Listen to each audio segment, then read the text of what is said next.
2023ல கிட்டத்தட்ட எங்க வரதராஜபுரம் ஊராட்சி பகுதிகள்ல ஒரு 7 அடி தண்ணி குடியிருப்பு பகுதிகள்ல வந்தது. ம். இப்போ அதற்கு பிறகு நாங்க வந்து தமிழக அரசு, அதுக்கப்புறம் எங்க சட்டமன்ற உறுப்பினர் ம். அவங்ககிட்டலாம் என்ன சொன்னோன்னா, எங்களுக்கு வந்து நிரந்தர தீர்வு என்பது வேணும். ம். ஏன்னா ஒவ்வொரு வருஷமும் வந்து தண்ணி வந்து முழுகுதுன்னா, குடியிருப்பு பகுதியில வெள்ளம் வந்ததுன்னா, இருக்கக்கூடிய பொருட்கள் எல்லாம் வந்து நாசமாகுது.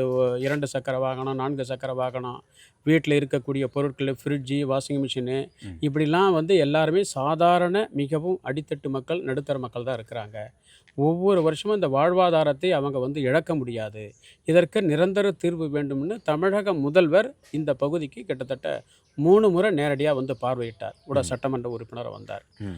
அப்படி நாங்க சொல்லும்போது, எங்க ஒரு சட்டமன்ற உறுப்பினர் திருமிகு செல்வ பெருந்தகை அவர்கள், கடந்த ஆண்டு சட்டமன்றத்தில குறிப்பாக வரதராஜபுரம் ஊராட்சி இருக்கக்கூடிய மக்கள் கடுமையாக பாதிக்கப்படுறாங்க.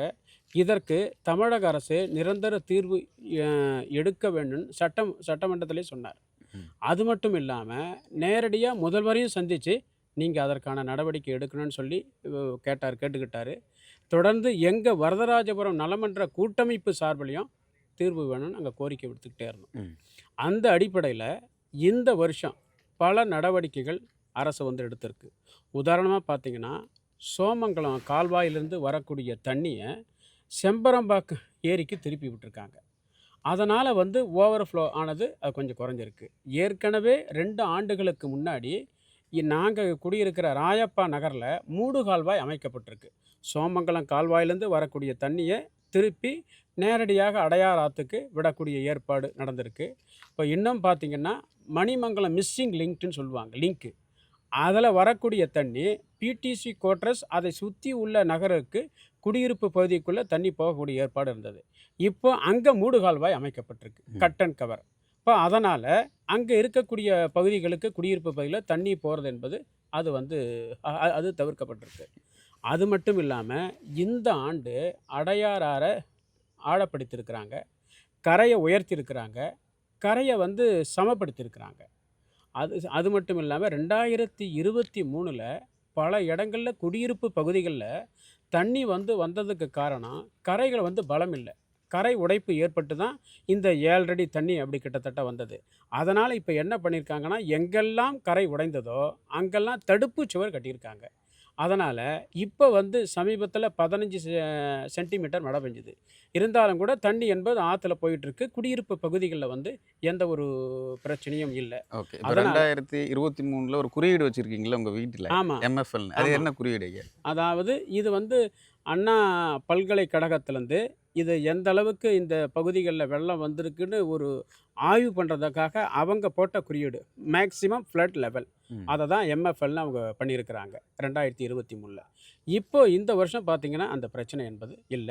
ம். அதனால இந்த நடவடிக்கை எடுத்த தமிழ்நாடு அரசுக்கும், ச குறிப்பாக சட்டமன்ற உறுப்பினர் திருமிகு செல்வ பெருந்தகை அவர்களுக்கும், அதேபோல எங்க காஞ்சிபுரம் மாவட்ட ஊராட்சி தலைவர் திருமிகு படப்பை மனோகரன் அவர்களுக்கும், நீர்வள ஆதாரத்துறை அதிகாரிகள் மற்றும் ஊழியர்கள் அனைவருக்கும் எங்களது வரதராஜபுரம் நலமன்ற கூட்டமைப்பின் சார்பில் நான் வந்து நன்றிய தெரிவிச்சுக்க விரும்புறேன்.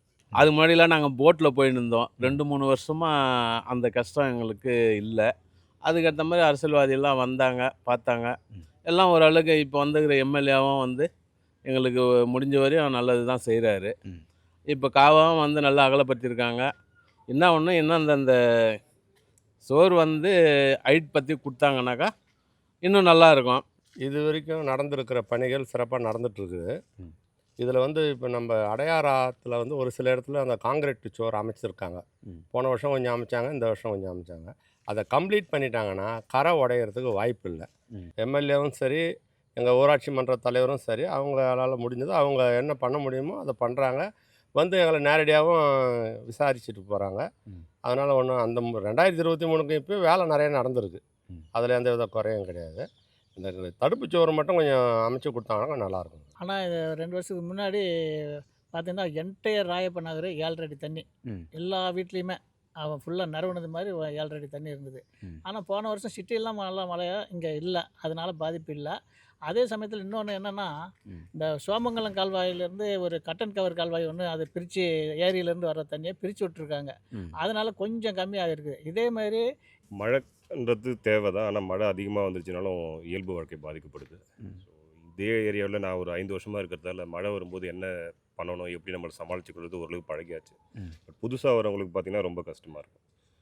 ஸோ மழை வரத்துக்கு முன்னாடி நமக்கு தேவையான ஒரு வாரத்துக்கு தேவையான அத்தியாவசிய பொருட்கள், அதே போல் என்ன மெடிக்கல்ஸ் ரிலேட்டடாக எதாவது மாத்திரை மருந்து எதாவது வாங்கணும், பசங்களுக்கு எதாவது வாங்கி வைக்கணும், அதெல்லாம் ஒரு வாரத்துக்கு தேவையான அளவுக்கு நம்ம வாங்கி வச்சுட்டோம்னா, ம். ஏன்னா அதிக மழையாக வந்துடுச்சுன்னா எல்லாரும் சொல்கிற மாதிரி 5-6 அடிக்கு குறைஞ்சபட்சம் 5-6 அடிக்கு மேலே தான் தண்ணி இருக்குது. ஸோ வெளியில் எங்கேயும் போக முடியாது. ம். ஸோ அது வடியறதுக்கு எப்படியும் ஒரு 3-4 நாள் ஆகிடுது. ஆனால் கடந்த 2 வருஷமாக பார்த்தீங்கன்னா, இந்த வருஷமும் போன வருஷமும் மழை அந்தளவுக்கு அதிகமாக இல்லை. கட்டமைப்பு எப்படி பண்ணியிருக்காங்க? கட்டமைப்பு நான் வந்ததுக்கும் இப்போக்குமே நிறைய முன்னேற்றம் இருக்குது. ஸோ அதை நான் ஒத்துட்டு தான் ஆகணும். நம்ம எம்எல்ஏஸாக ஆகட்டும், ஊராட்சி தலைவர்களாகட்டும், மற்ற கவர்மெண்ட் ரிலேட்டட் ஆஃபீஸர்ஸ் ஆகட்டும் அடிக்கடி வந்து பார்க்குறாங்க. ம். போன 2023 அப்பயே முதலமைச்சர் ஐயா வந்து நேரில் வந்து பார்த்துட்டு போனதுக்கப்புறம் கட்டமைப்புகள் கொஞ்சம் நிறையவே நல்லா நடந்துகிட்ருக்கு. ஸோ அதில் எந்த ஒரு சந்தேகமும் இல்லை.